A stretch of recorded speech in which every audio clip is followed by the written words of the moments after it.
Champions ট্রফির প্রথম ম্যাচে ভারতের বিপক্ষে বাংলাদেশ না ফেভারিট? এটা নিয়ে আমরা না কয়েকদিন ধরে খুব হুঙ্কার টুঙ্কার দিলাম, খুব হুমকি দামকে দিলাম, মাঠে নামবো এবং জিতে যাব এরকম একটা আবহ ক্রিয়েট করলাম অনেকেই, অনেকগুলো জায়গা থেকে। মাঠের ক্রিকেটে কি হলো? ভারতের কাছে কি আমরা পাত্তা পেলাম? শেষ পর্যন্ত গিয়ে ম্যাচের রেজাল্ট যেটা বলছে যে ভারত 21 বল হাতে রেখে 6 উইকেটে জিতেছে। জয়টা তার চেয়ে সহজ না? অথবা জয়টা এর চেয়ে আরো অনেক সহজে হতে পারতো না? অথবা জয়টা বাংলাদেশকে একেবারে বেইজ্জতি করে দিয়ে হতে পারতো না? ভারতকে যদি বাংলাদেশ হারাতে পারত তাহলে সেইটা বর্তমান বাস্তবতায় দাঁড়িয়ে ক্রিকেটেও আপসেট। এইটা কেন আমরা অ্যাডমিট করব না? কেন আমরা স্বীকার করে নিব না? মাঠের ক্রিকেটে আমরা পারি না, আমরা নিজেরা রাজা উজির যদি মেরে ফেলি, এটা কি আসলে হয়? এইভাবে করে কি ক্রিকেট খেলায় উন্নতিটা করা যায়? এইভাবে করে কি আর ম্যাচ জেতা যায়? যায় না। ভারতের কাছে তাই আমরা এই ম্যাচে এক অর্থে স্রেফ পুড়ে গিয়েছি। ভারত আমাদেরকে পিষে ফেলতে পারত, ওই সুযোগটা তারা পেয়েছিল, নিজেদের ভুলেই সেটা করতে পারেনি। চ্যাম্পিয়ন্স ট্রফির প্রথম ম্যাচটা বাংলাদেশের শুরু হলো দুঃস্বপ্নের মতো, যেইখানটাতে আমরা ভারতের কাছে ম্যাচটা হেরে গেলাম 6 উইকেটে। এবং এইখান থেকে সেমিফাইনালে খেলাটা যে প্রথম টার্গেট, প্রাথমিক টার্গেট, আমাদের ক্যাপ্টেন নাজমুল হোসেন শান্ত শিরোপা জয়ের কথা বলেছেন, সেটা ঠিক আছে, কিন্তু প্রাথমিক যে টার্গেট, সেই টার্গেট পূরণ করতে হলেও এখন বাকি দুইটা ম্যাচ জয়ের আর কি কোনো বিকল্প আছে? মনে হয় না।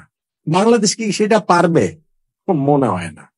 সে যাই হোক, সেটা পরের আলোচনা। কিন্তু এই ম্যাচটাতে বাংলাদেশ যে এইভাবে হেরে গেল, সেইখানে আপনি আসলে টার্নিং পয়েন্ট কোনটাকে বলবেন? দেখুন, বাংলাদেশ যদি ম্যাচটা জিতে যেত তাহলে টার্নিং পয়েন্টটা অনেক সহজ ছিল।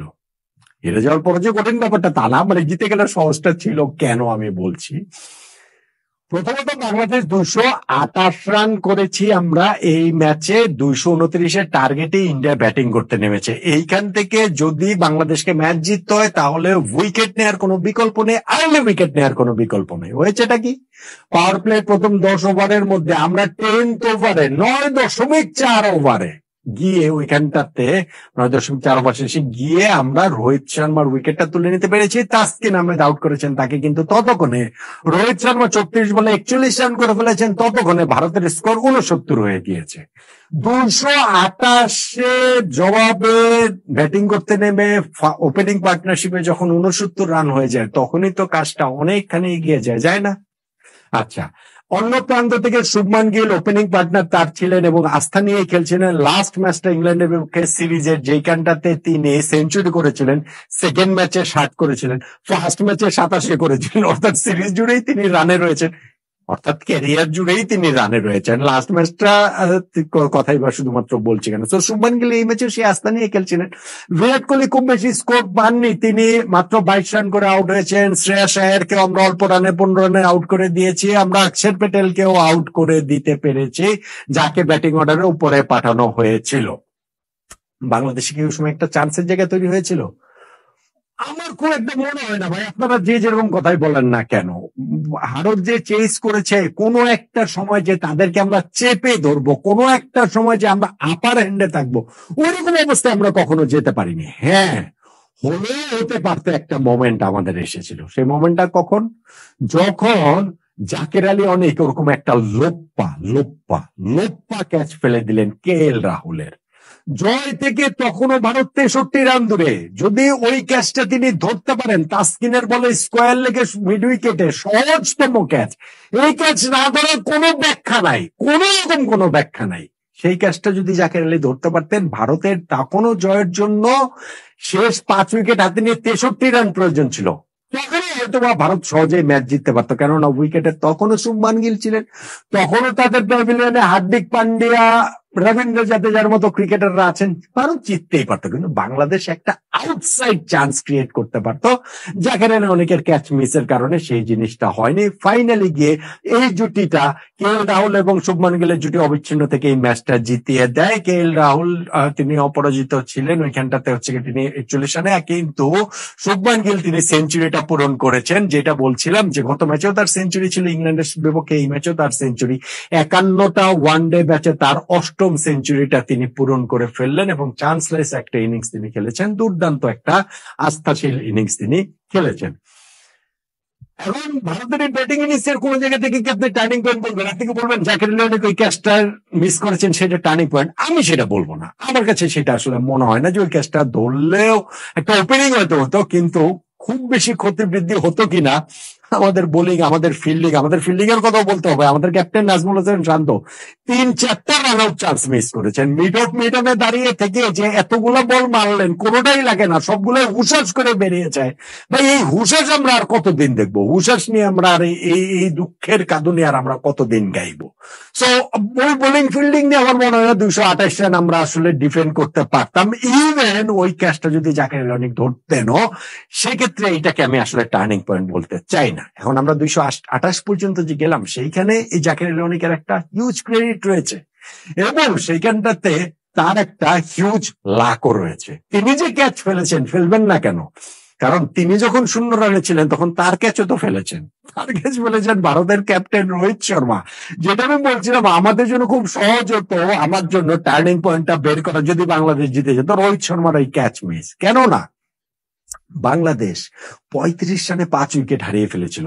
অক্ষর প্যাটেল পরপর 2 বলে তানজিদ তামিম, মুশফিকুর রহিমকে আউট করে হি ওয়াজ অন হ্যাটট্রিক। এবং ওই সময় জাকির আলী অনেক ক্রিজে নেমে একটা লোপ্পা ক্যাচ তুলে দিয়েছিলেন স্লিপে। সেই ক্যাচটা রোহিত শর্মা কিভাবে ফেলে দিলেন এটা তিনিই জানেন।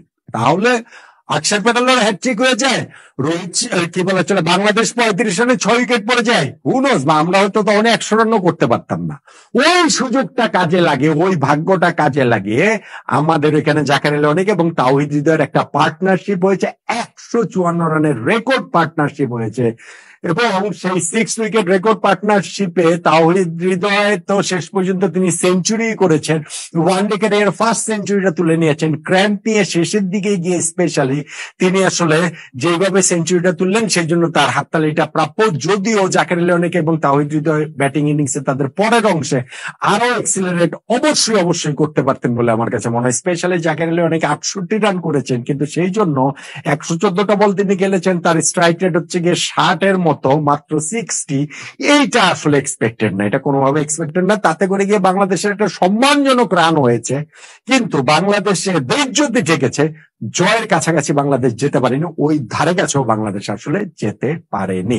এখন ওই যে 35 রানে আমরা যে 5টা উইকেট হারিয়ে ফেললাম, ওই জায়গাটা আমাদের কি হলো? ভাই টসে জিতেছি আমরা, জেতার পরে আমাদের ক্যাপ্টেন নাজমুল হোসেন শান্ত আগে ব্যাটিং এর সিদ্ধান্ত নিয়েছেন, কিন্তু প্রথম ওভারে সৌম্য সরকার তিনি মোহাম্মদ শামের বলে উইকেট কিপারের হাতে ক্যাচ দিয়ে ইনসাইড এজে ক্যাচ দিয়ে তিনি আসলে আউট হয়ে 0 রানে আউট হয়ে গেলেন। ক্যাপ্টেন শান্ত তিনিও 0 রানে আউট হয়ে গেলেন, কাভারে হার্ষিত রানা বলে বিরাট কোহলিকে সহজতম ক্যাচ লোপ্পা ক্যাচ আরো একটা তুলে দিয়ে। মেহেদী হাসান মিরাজ স্লিপে ক্যাচ দিয়ে 5 রান করে আউট হয়ে গেলেন, 4 নম্বরে নেমেছেন।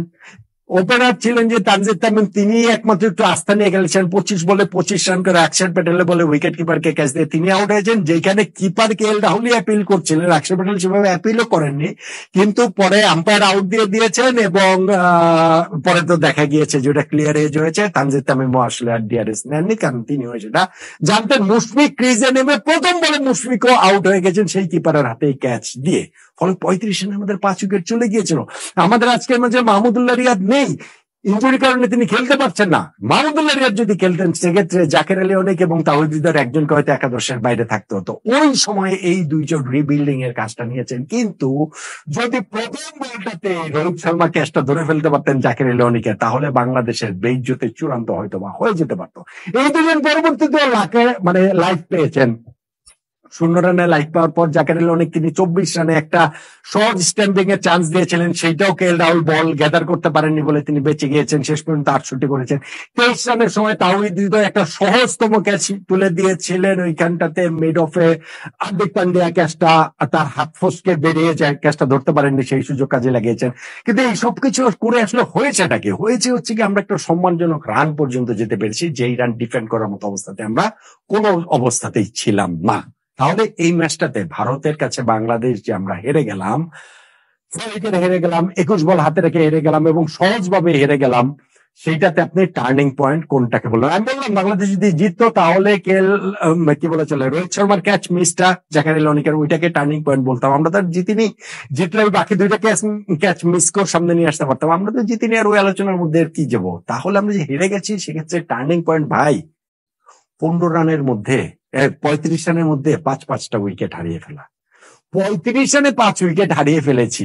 আমাদের অভিজ্ঞতম ওপেনার সৌম্য সরকার 0 রান, আমাদের কি বলে চলে যে ক্যাপ্টেন শান্ত 0 রানে আউট হন, 4 নম্বরে প্রমোট করা মিরাজ 5 রানে আউট হন, তানজিদ তামিম 25 করেছেন, আর মুশফিকুর রহিম প্রথম বলে ডেলিভারিতে আউট হয়ে গেল। ওই যে আমরা 35 রানে 5 উইকেট হারিয়ে ফেলেছি, ম্যাচে আমরা এত পিছিয়ে গেছি যে সেইটা আমাদের আর রিকভার করাটা কোনো অবস্থাতেই ম্যাচের সম্ভব হয়নি। এরপর ম্যাচের কোনো অবস্থাতে একটা ফেজ আপনি দেখাতে পারবেন না যে একটা ক্রিকেট ম্যাচ হলো, ওয়ানডে ম্যাচ হলো, যে একটা ফেজে বাংলাদেশের মনে হয়েছে বাংলাদেশ ম্যাচ জিততে পারে। হ্যাঁ, আমাদের 154 রানের পার্টনারশিপ হয়েছে, কিন্তু পার্টনারশিপে কোনো একটা অবস্থার দিকে আমরা গিয়েছি যে আমরা ম্যাচ জেতার মতো একটা স্কোর করতে পারি। No way, no way. So আমার কাছে মনে হয় চ্যাম্পিয়ন্স ট্রফির এই প্রথম ম্যাচটাতে বাংলাদেশের যে ডিজাস্টার হয়েছে, আরো অনেক বড় ডিজাস্টার হতে পারতো। তাতে খুব বেশি যে ক্ষতি বৃদ্ধি আমার কাছে আছে, আমার কাছে তা মনে হয় না। পরাজয় তো পরাজয়ই, এবং সেইখানটাতে আমি মনে করি 35 রানে 5 উইকেট হারিয়ে ফেলাটাই আমাদের এই ম্যাচে পরাজয়ের টার্নিং পয়েন্ট। কি বলবেন আপনি?